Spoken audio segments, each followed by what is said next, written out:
Welcome to the Learning Pines YouTube. We hope this video helps. In this video, I will show you how to make Desi Ragda.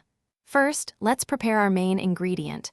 You'll need 1 cup of dried white peas. It's crucial to soak these peas overnight for about 8 to 10 hours. This step is super important because it helps them cook perfectly and become wonderfully tender. Don't skip this, as it makes all the difference in achieving that authentic texture we love. Once your peas are nicely soaked, it's time to cook them.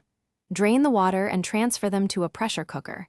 Add about 3 cups of fresh water, a half teaspoon of turmeric powder, and salt to taste. Cook on medium heat for 3 to 4 whistles. This will ensure the peas are perfectly tender, yet still retain their shape, which is ideal for ragda. Now for the heart of our ragda, the masala. In a pan, heat 2 tablespoons of oil and sauté 1 finely chopped onion until golden. Then, add 1 teaspoon of ginger garlic paste and 1 chopped green chili, cooking for a minute. Stir in 1 chopped tomato and cook until it softens. Finally, mix in 1 teaspoon each of cumin and coriander powder and a half teaspoon of red chili powder. It's time to bring everything together. Carefully add your cooked white peas to the simmering masala. Stir gently to combine all those wonderful flavors.